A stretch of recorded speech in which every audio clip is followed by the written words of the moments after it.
persembahan dan perpuluhan dapat ditransfer melalui BCA 857 050 5000 atas nama GBI Musi Palam Indah atau scan barcode QR kode GBI Musi Palam Indah. Tuhan Yesus memberkati.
Shalom Bapak Ibu Saudara, apa kabar semuanya? Saya percaya semua dalam keadaan baik, berjumpa dengan kami kembali di Menara Doa pada hari ini. Sungguh merupakan satu sukacita dan pengharapan bahwa saya percaya Tuhan akan memberkati kita bersama-sama di hari ini. Nah Bapak Ibu Saudara yang mengikuti Menara Doa ini baik yang ada di Holy Spirit Room dan juga Bapak Ibu Saudara mengikuti Menara Doa ini secara online. Mari kita siapkan hati kita bersama-sama untuk kita akan datang berjumpa dengan Tuhan. Kita minta biarlah Tuhan terus melawat kita bersama-sama. Mari buka kedua tanganmu Bapak Ibu Saudara, kita akan berdoa bersama-sama. Kami datang hari ini Tuhan. Kami naikkan ucapan syukur kepada Tuhan. Biarlah ya Tuhan Engkau memberkati seluruh kehidupan kami. Kami rindu terus berada di dalam hadirat-Mu ya Tuhan.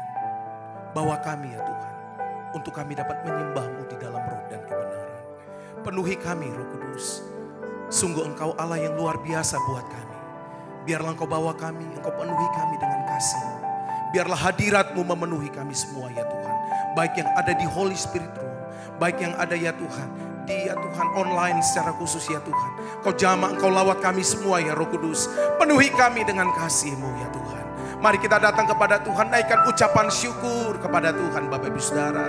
Buka suaranya, sembah Dia, bersyukur untuk kasih setia-Nya. Tuhan Engkau baik bagi hidup kami. Tuhan Engkau nyata bagi kami. Kami bersyukur kepada-Mu. Tuhan Engkau baik. Haleluya. Terima kasih Tuhan. Bawa kami lebih lagi. Bawa umat-umat-Mu. Biarlah ya Tuhan, lewat doa pujian dan penyembahan kami, Engkau disenangkan, Engkau disukai. Lawat umat-umat-Mu Tuhan. Biarlah ya Tuhan, mereka yang sakit Tuhan sembuhkan. Biarlah ya Tuhan, Engkau ubah seluruh kehidupan kami. Lewat firman-Mu ya Tuhan Yesus, kami percaya ada mujizat, ada kasih-Mu ya Tuhan yang memenuhi seluruh kehidupan kami. Terima kasih Roh Kudus. Terima kasih Tuhan, Engkau baik buat kami. Mari siapkan hati Bapak Ibu Saudara. Haleluya. Ini doa kami ya Tuhan. Engkau baik buat kami. Tuhan, ku mau menyenangkan-Mu. Tuhan, bentuklah hati ini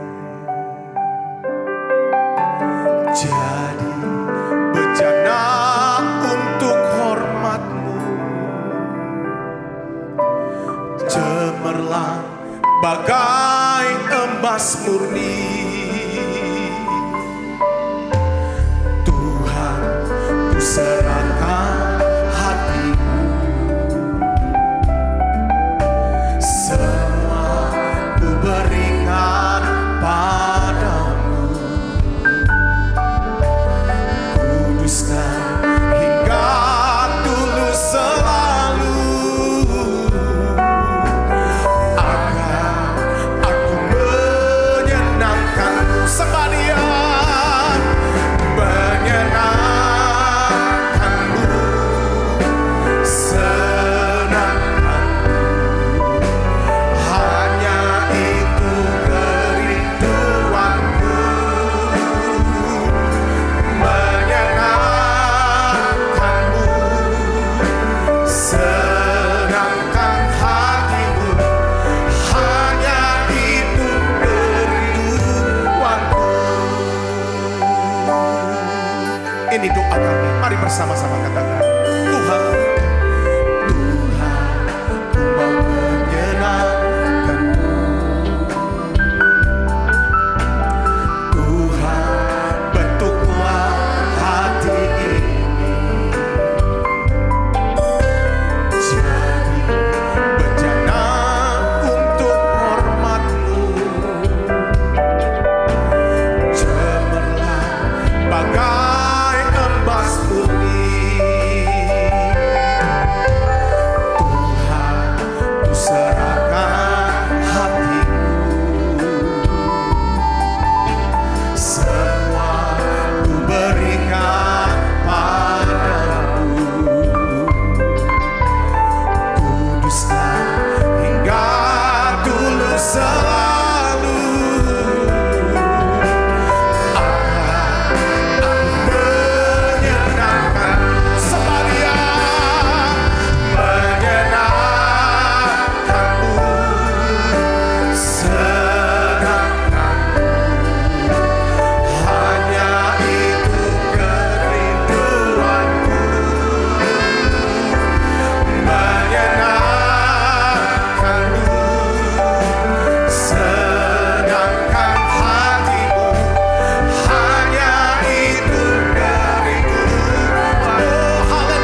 kedua tanganmu Bapak Ibu Saudara. Tuhan,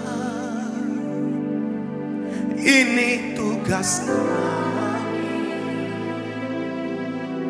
beri keberanian bagi kami. Taruhlah roh yang rela melayani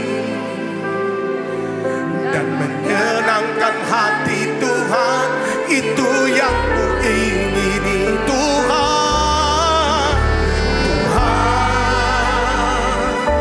ini tugas kami, beri keberanian bagi kami. Taruhlah roh yang rela melayani dan menyenangkan hati Tuhan, itu yang ku ingin. Sekali lagi, Tuhan, ini tugas kami. Amin. Tuhan, beri keberanian bagi kami. Taruhlah roh yang rela melayani dan menyenangkan hati Tuhan, itu yang ku ingini. Mari dari awal katakan, berikan kepada kami ya Tuhan. Haleluya. Berikan pada kami hati yang mengasihi jiwa-jiwa yang belum mengenal kasih Bapa. Mereka yang dalam gelap, mereka yang tersesat, hati kami ibarat seperti hatimu Yesus. Sembahnya Tuhan, ini tugas kami, beri keberanian bagi kami.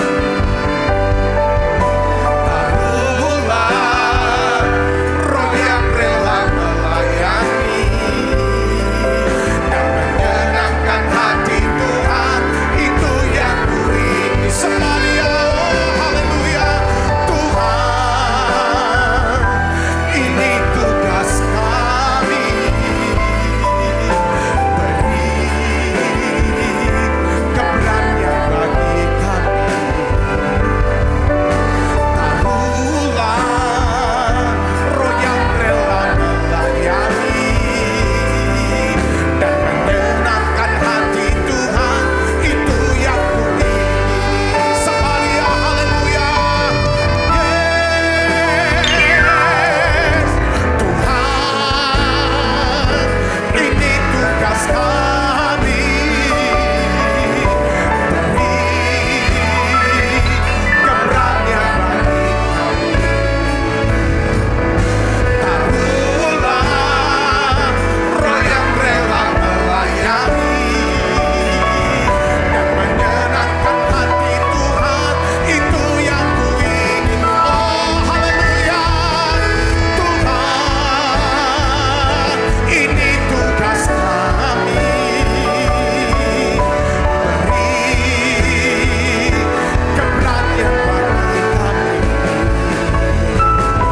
Taruhlah roh yang rela melayani dan menyenangkan hati Tuhan, itu yang, oh haleluya. Tuhan, ini tugas kami, beri keberanian bagi kami. Taruhlah roh yang rela melayani dan menyenangkan hati Tuhan, itu yang ku ingini. Dan menyenangkan hati Tuhan, itu yang ku ingini ya Tuhan. dan menyenangkan hati Tuhan. Itu yang ku ingini.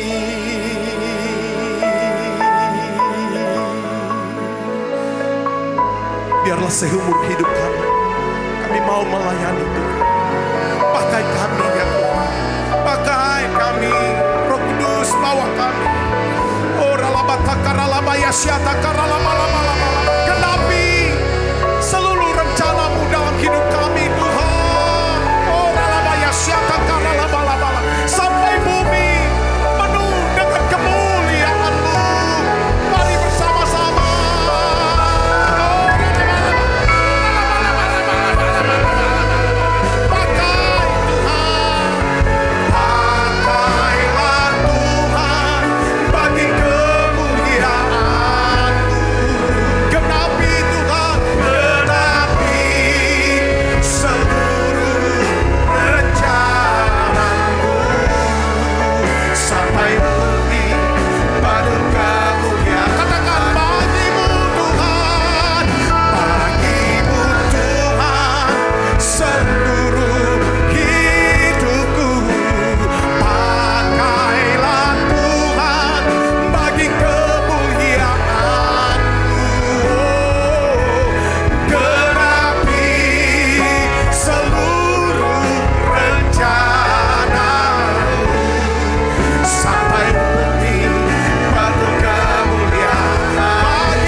Bapa, dalam nama Yesus kami butuh satu pengurapan-Mu yang khusus saat ini.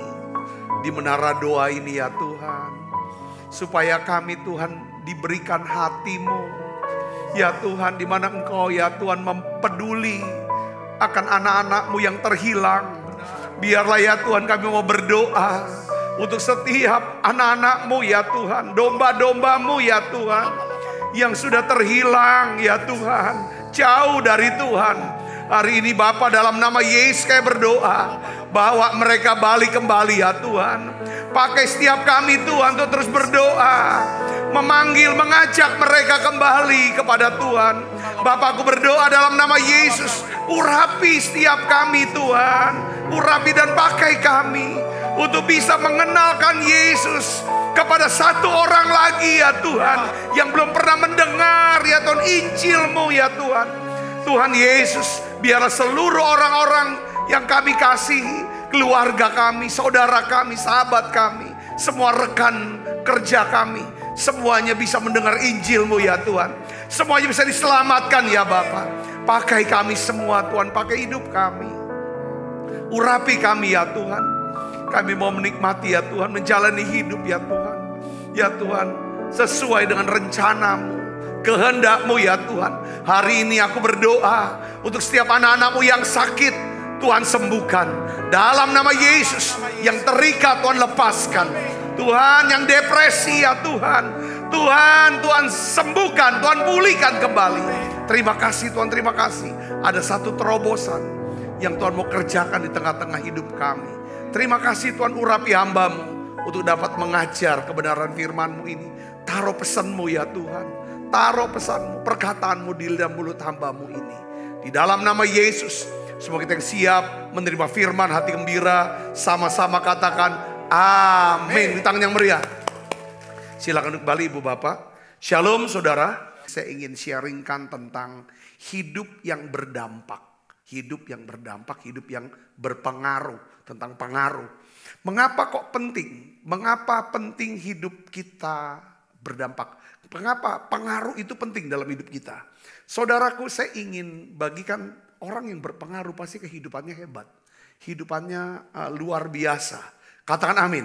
Nah, untuk memiliki kehidupan yang hebat, ya, saya berdoa, saya selalu berharap, saudara, bahwa gereja kita, ya kan, saudara-saudara adalah orang-orang yang menjalani kehidupan yang hebat. Katakan amin.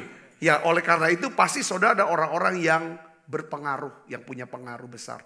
Nah, untuk bisa memiliki kehidupan yang hebat, saudara Kristus, ya kan? Ada 4 hal kalau dalam bahasa Inggris disebut kita harus, ya kan, memiliki yang namanya great purpose.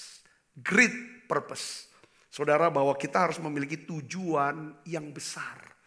Kita harus punya tujuan hidup yang besar. Bukan cuma sekedar cari makan, ya, sekolah, kuliah, cari kerja, nikah, cari duit, ngumpulin duit untuk pensiun, lalu meninggal.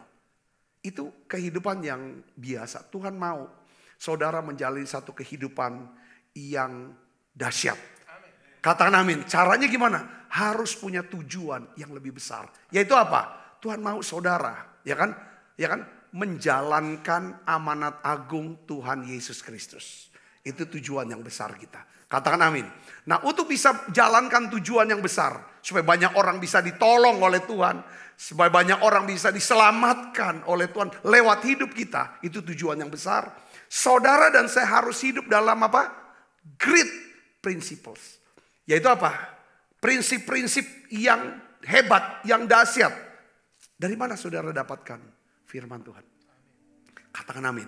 Hidup saudara harus pegang prinsip. Ada prinsip, ada keteguhan, ada pegangan gitu loh. Pegangan hidup saudara, prinsip hidup saya, ini firman.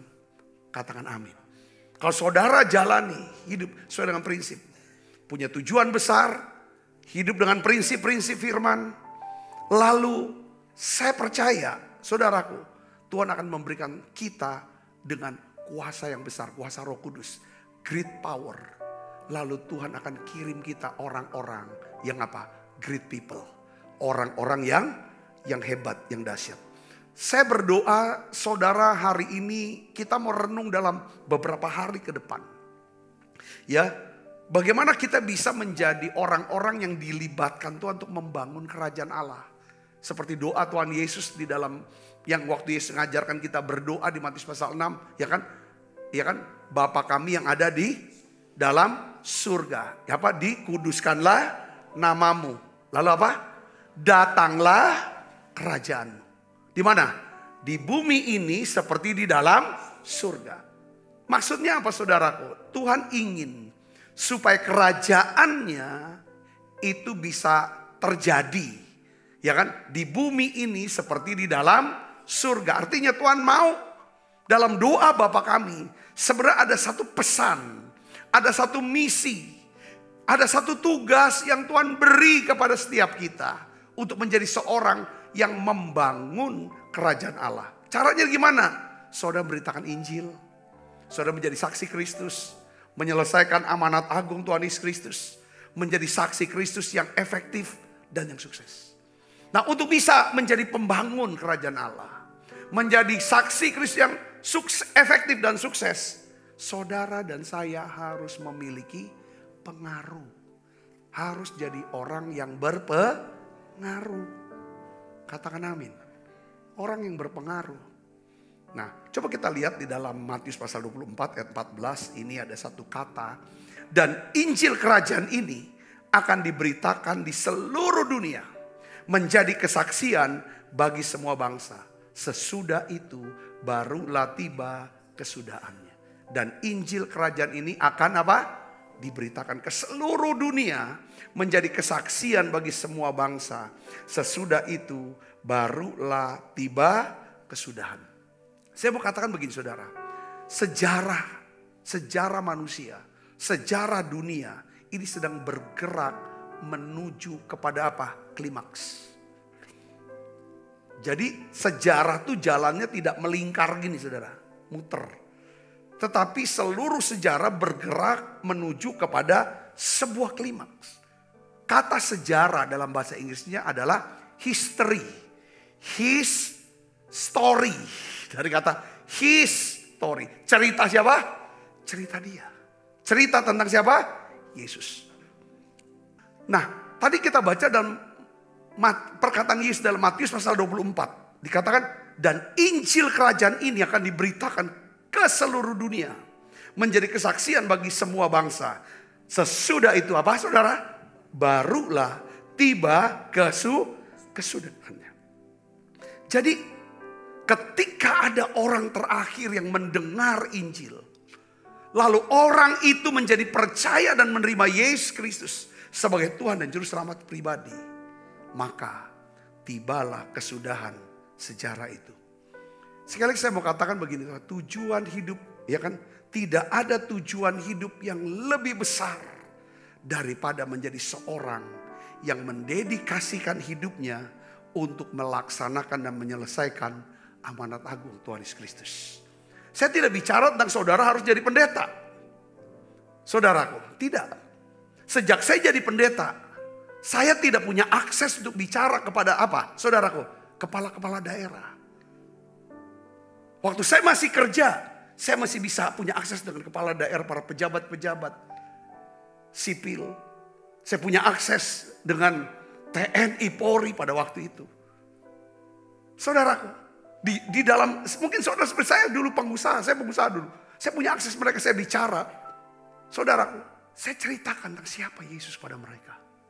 Sampai teman-teman pejabat ini saudaraku, dia bilang, Sabta, kau ini mau jadi pengusaha atau menjadi pendeta?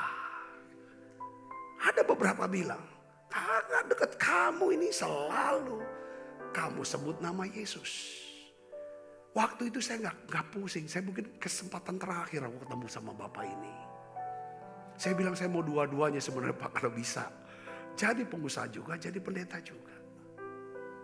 Saudara Kristus, jadi artinya saudara nggak perlu jadi pendeta untuk bisa menjalankan, memberitakan Injil kepada siapapun. Justru ada kesempatan akses kemana-mana. Saudara bisa dikatakan amin. Yang tidak bisa dimasuki oleh pendeta-pendeta, misionaris tidak bisa masuk ke sana. Saudaraku. Oleh karena itu, saudara, hari ini saya berdoa untuk bisa menjadi orang, ya kan, yang berhasil, yang sukses dalam memberitakan Injil, menyelesaikan amanat agung. Saudara harus menjadi orang yang berpengaruh. Orang yang berpengaruh, orang yang didengarkan, orang yang dilihat, orang yang diperhatikan, orang yang diikuti, orang yang dicontoh, yang didengarkan. Itu orang yang berpengaruh. Yang mengerti katakan amin. Saya ingin saudara jadi orang yang berpengaruh di bidang kehidupan saudara. Kalau saudara jadi orang yang berpengaruh, maka gaya hidup saudara, cara saudara berbicara, ketika saudara menyampaikan pesan nasihat, didengarkan oleh orang itu.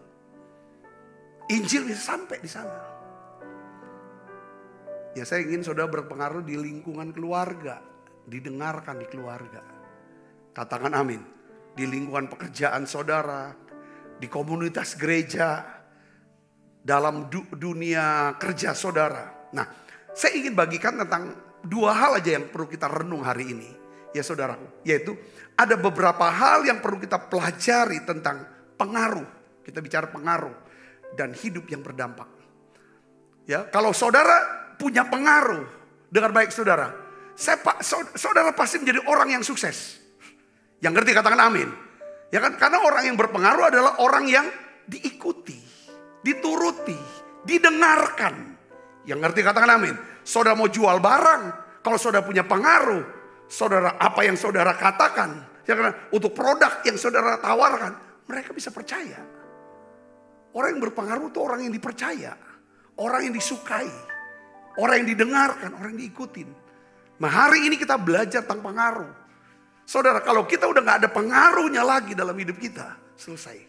Tapi yang saya ingin beritahu kepada saudara adalah bahwa yang pertama, Tuhan telah memberi kita kemampuan untuk mempengaruhi orang lain. Jadi setiap kita punya pengaruh. Beberapa di antara kita mungkin berpikir, saudaraku, bahwa kita tidak mempunyai pengaruh apapun. Tetapi sesungguhnya kita memiliki pengaruh. Kenapa? Karena Tuhan telah memberikan kita kemampuan untuk mempengaruhi orang lain. Nah, apa yang kita lakukan dengan pengaruh itu akan menentukan, saudara, apakah kita mendapatkan lebih banyak lagi pengaruh. Nah, saudara bisa menggunakan pengaruh saudara untuk kebaikan. Tapi saudara juga bisa memilih pengaruh saudara. Saya bisa mempengaruhi orang lain bukan untuk kebaikan, untuk hal yang buruk. Saudara, betul saudaraku? Ya kan? Itu caranya. Ya kan? Atau saudara bisa menyia-nyiakan pengaruh saudara, membiarkan pengaruh itu hilang lenyap. Nah, Tuhan sebenarnya telah memberikan kita kemampuan untuk mempengaruhi orang lain. Seperti mempengaruhi keluarga kita, sahabat kita, orang lain, dan rekan kerja. Seperti saya sekarang. Ya kan, saudara ikut menara doa, baik yang ada di ruangan ini, maupun saudara ikut secara online. Saya sedang apa? Mempengaruhi saudara. Saudara ngerti, katakan amin. Ya kan? Ya kan? Kita bisa mempengaruhi orang lain dengan cara apa? Saudara tulis text message berupa SMS kah, WhatsApp kah. Ya saudara chatting, saudara bisa pengaruhi orang. Dengan email, saudara menelpon, atau saudara posting, ya kan, video atau kata-kata di media sosial yang saudara punya. Itu bisa mempengaruhi orang. Katakan amin. Setiap kali kita cerita sama orang, kita sedang mempengaruhi orang itu. Atau kita sedang bergosip, kita sedang mempengaruhi orang itu juga. Saudaraku. Jadi kita semua punya pengaruh yang jauh lebih besar daripada yang kita sadari. Nah, saya ingin membagikan bagaimana caranya menggunakan pengaruh dengan baik. Sehingga saudara bisa menjadi orang yang punya pengaruh lebih besar. Sekali lagi doa saya adalah, saya rindu sudah sejak saya susun khotbah ini. Doa saya adalah kiranya GBI Musi Palem Indah dipenuhi dengan orang-orang yang berpengaruh dalam hidupnya. Katakan amin, saudara, orang-orang yang berpengaruh dalam hidup saudara. Katakan amin. Nah, sekarang pertanyaannya gini, saudara harus tahu ya. Kita ini harus jadi orang yang membawa dampak, memberikan dampak. Bukan kita yang dipengaruhi, tapi kita mempengaruhi. Oleh karena itu ada istilah termometer dan termostat. Saudara sudah tahu termometer? Termometer itu alat untuk mengukur suhu badan kita. Termometer itu bisa berubah-ubah tergantung daripada suhu badan yang orang yang diukur. Jadi kita tidak boleh jadi seorang yang seperti termometer. Berada di satu lingkungan tertentu, perilakunya, kebiasaannya, budayanya, kita ikut mereka. Dipengaruhi. Tuhan gak mau. Tuhan mau saudara jadi apa? Termostat. Kita yang menentukan, yang mengatur perilaku, kebiasaan, tradisi, budaya orang-orang sekitar kita. Katakan amin. Mungkin kalau ketika orang lagi kumpul, mereka lagi ngerokok, mungkin lagi sedang minum alkohol, secara tiba-tiba saudara hadir di sana. Kira-kira mereka tuh gimana saudara? Woi, datang yuk sini, datang. Ayo sama-sama. Atau mereka langsung membersihkan itu minuman, menyembunyikan rokoknya. Atau mereka kasih sekalian. Ketika mereka mungkin sedang mau menjudi. Saudara datang. Kalau saudara termometer, wah kebetulan kurang 1 kaki. Nah, kau datang pula. Ya kan? Nah itu kurang, kita memang nunggu 1 orang lagi nih. Kurang nih, kamu datang. Itu namanya termometer saudara. Tapi kalau termostat, saudara, ketika orang mau berjudi, datang saudara, batal dia. Berlari dia. Itu namanya saudara berpengaruh. Saudara bisa mulai sini, katakan amin. Seringkali kita berkata bahwa saya mau orang gak ada apa-apa, orang biasa, orang kecil. Saya mana bisa pengaruhi orang lain? Bagaimana saya bisa pengaruhi orang lain? Bagaimana saya bisa didengarkan di keluarga saya, lingkungan saya? Bagaimana saya bisa? Dengar baik saudaraku. Tuhan pernah bertanya kepada Musa. Sebuah pertanyaan besar yang mengubah hidup Musa. Saudara tahu pertanyaan apa? Apa yang ada di tanganmu Musa? Apa yang ada di tanganmu?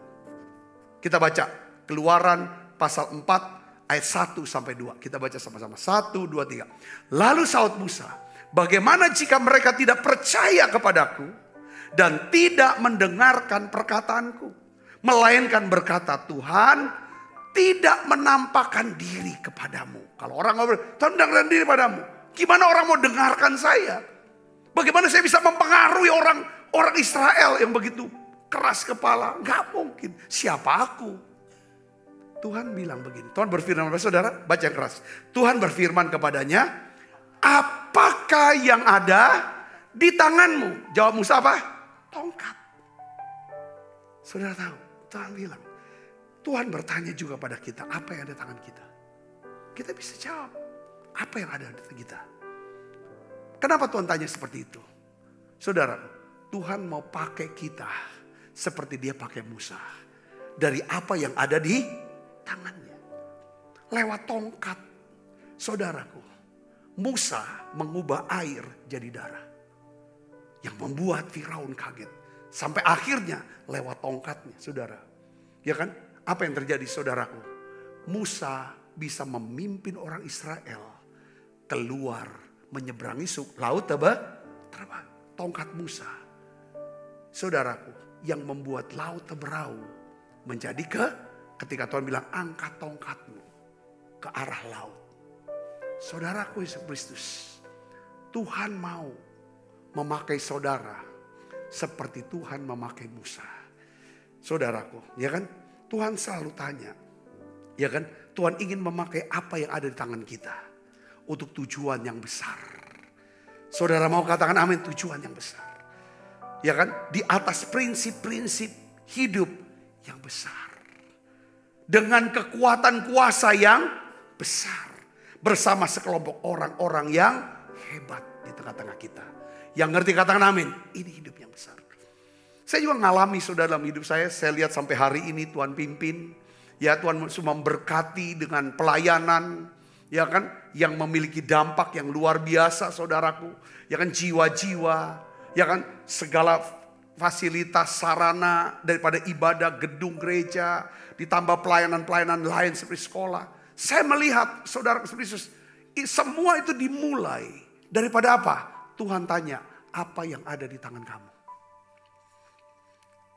Saudaraku, saya ingin Tuhan ingin supaya saya tidak hidup hanya untuk cari duit, kumpul duit, tua, meninggal. Ada hal yang khusus yang Tuhan mau kerjakan dalam hidup saya. Begitu pula dengan hidup saudara. Yang mengerti katakan amin. Tuhan mau pakai setiap kita. Saya mau tanya, mau jelaskan kepada kita semua. Saudara, tentang pengaruh. Belajar tentang pengaruh. Saya ingin saudara renungkan betapa pentingnya pengaruh itu buat hidup kita. Orang yang paling berpengaruh. Ya kan? Yang pernah lahir di dunia ini. Saya mau beritahu, saya mau kenalin kepada saudara. Namanya siapa? Tahu saudara? Yesus Kristus. Yesus Kristus itu ciri orang berpengaruh. Bahkan sampai hari ini dari mulai 11 orang.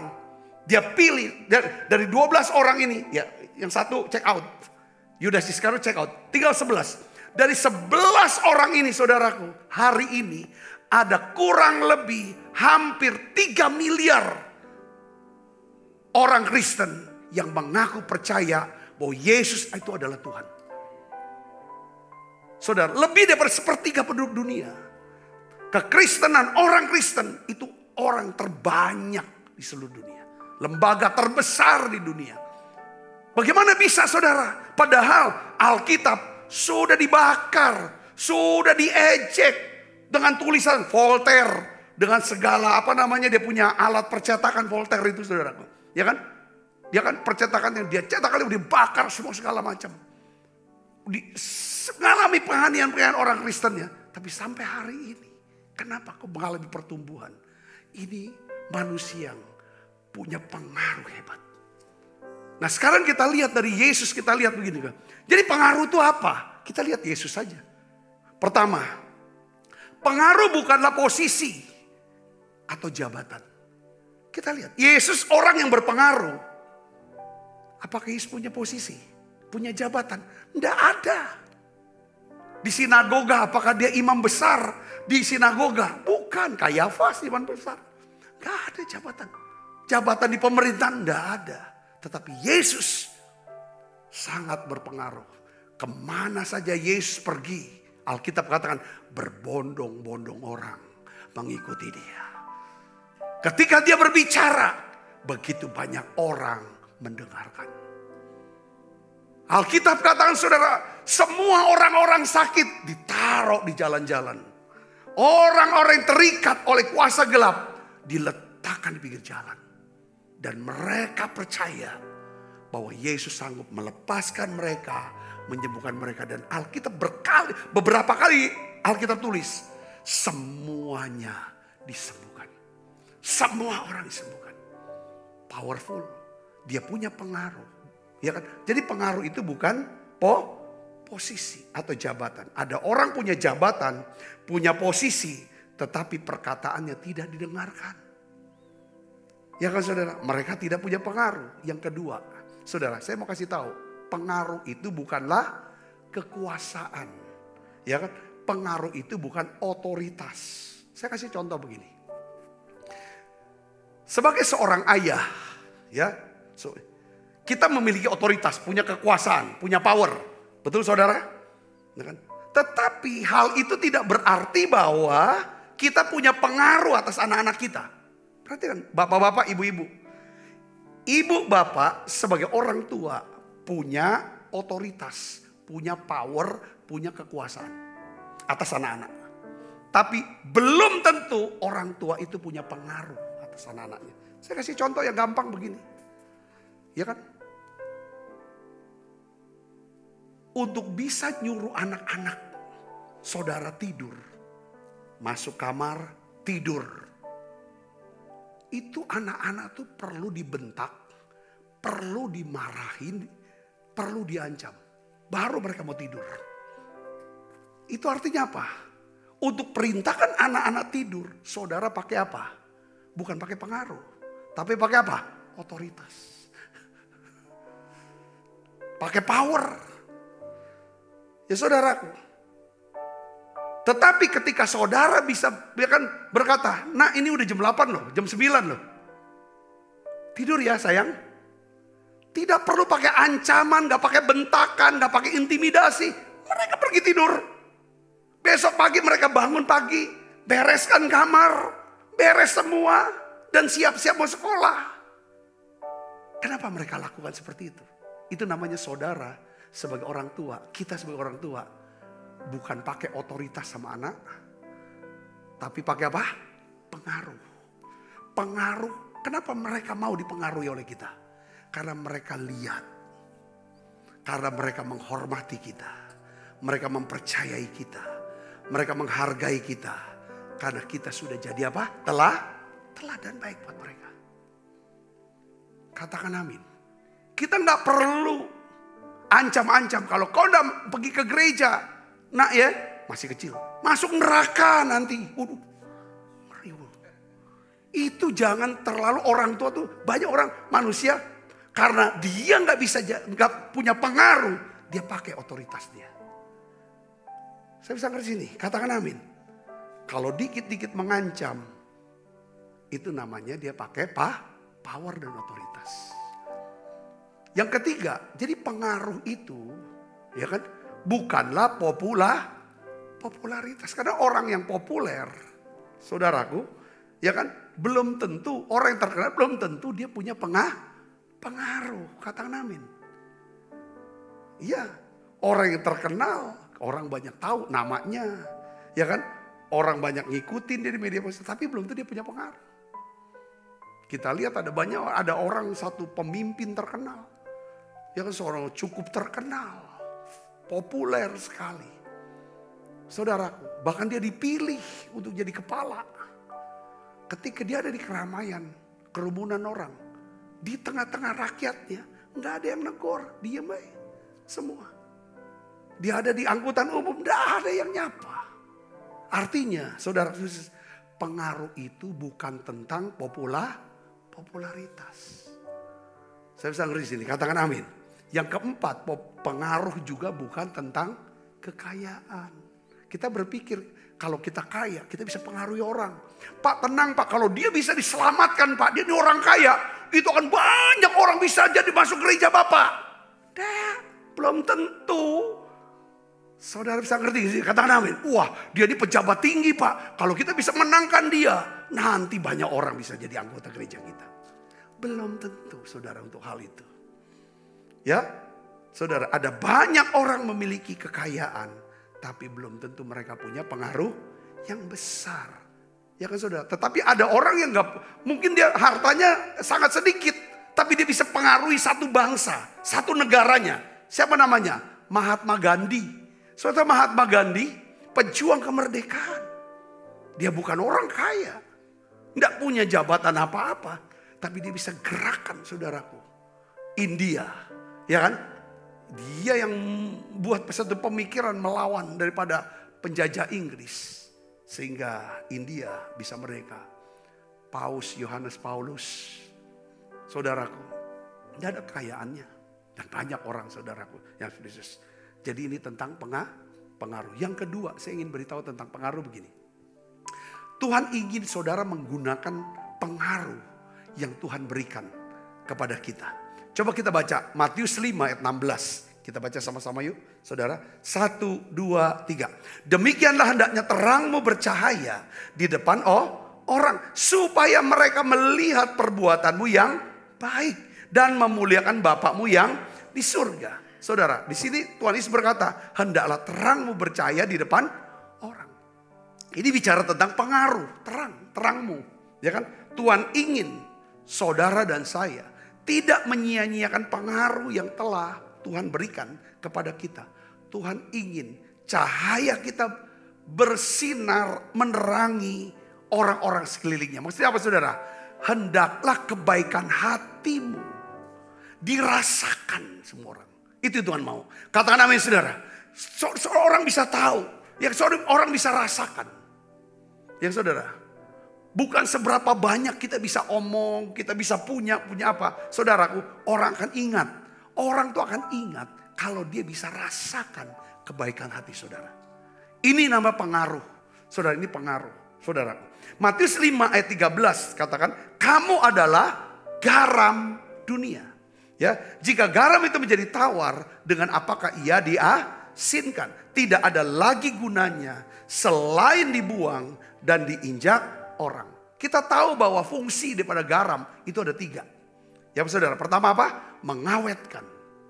Yang kedua, menyuburkan. Ya, tanah bisa subur tuh pakai ada garamnya. Garam itu bisa membersihkan. Jadi rupanya untuk membersihkan daripada supaya air tuh kalau kelamaan tuh ada lumut, kotoran kan saudara. Dengan garam itu bisa bersihkan. Jadi Tuhan ingin saudara dan saya menjadi apa? Garam.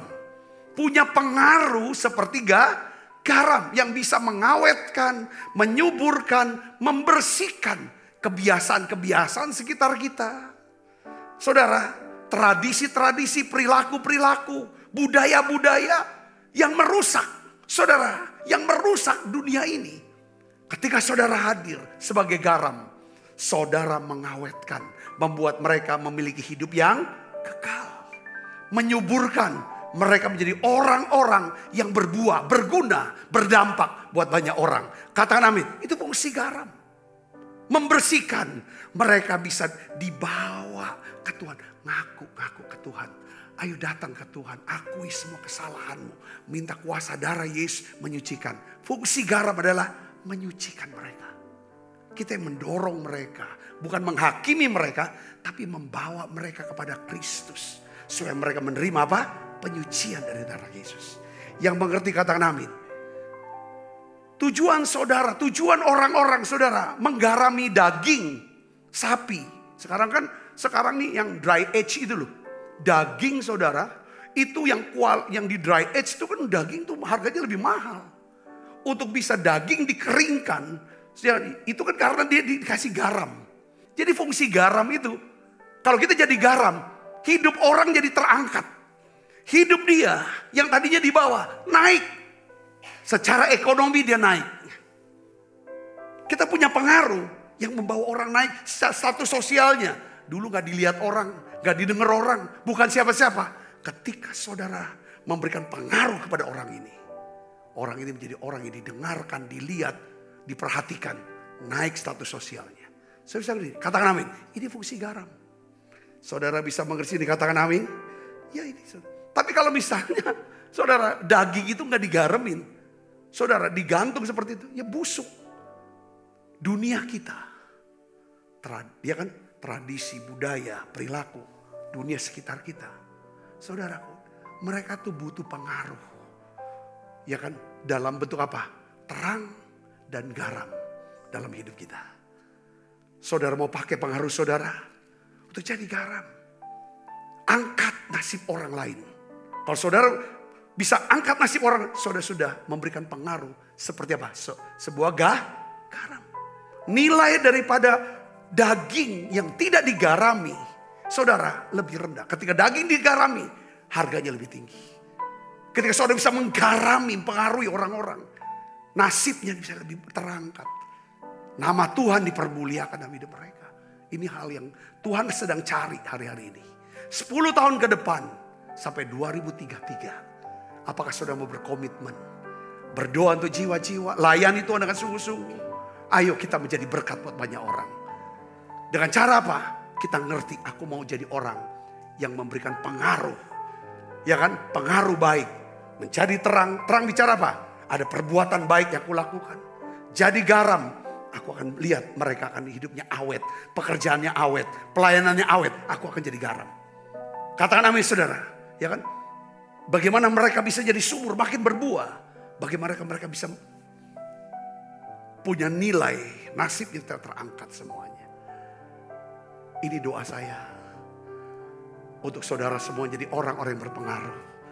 Yuk kita bangkit berdiri. Bagimu Tuhan seluruh hidupku. Pakailah Tuhan bagi kemuliaan. Siapkan diri untuk makan perjamuan kudus saudara.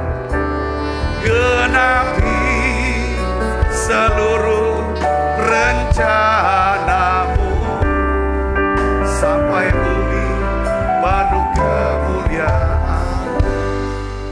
Mari kita angkat roti kita di hadapan Tuhan. Sebab apa yang telah kuteruskan kepadamu telah kuterima dari Tuhan.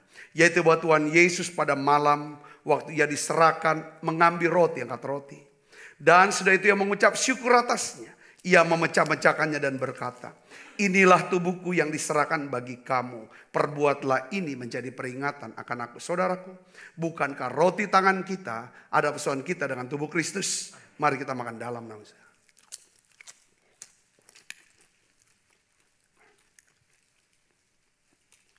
Angkat cawan. Demikian juga yang mengambil cawan sudah makan berkata, cawan ini ada perjanjian baru yang dimeteraikan darahku, perbuatlah ini setiap kali kamu meminumnya menjadi peringatan akan aku. Saudaraku, bukankah cawan perjanjian ini yang atasnya kita ucapkan syukur dan persoalan kita dengan darah Kristus? Mari minum dalam nama Yesus. Terima kasih Tuhan. Terima kasih Tuhan. Mari naikkan pada diri bersama-sama, katakan terima kasih.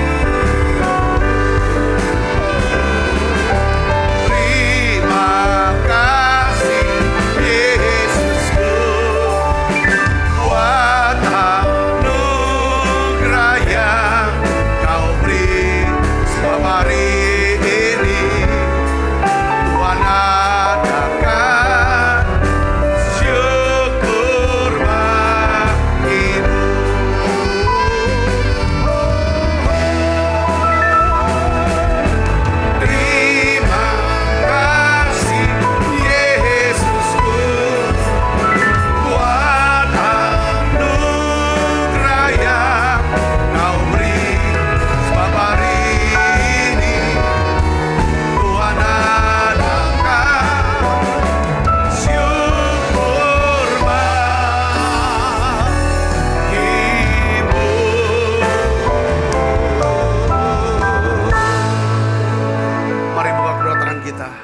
kasih Kristus, terimalah berkat yang berlimpah-limpah daripada Allah Bapa dalam anaknya yang tunggal Tuhan kita Yesus Kristus. Persetujuan yang manis para Roh Kudus menyertai saudara semua mulai saat ini sampai Yesus datang menjemput kita dalam permai dan sampai selama-lamanya. Semua kita yang percaya berkati sama-sama katakan amin. Tuhan berkati saudara semuanya.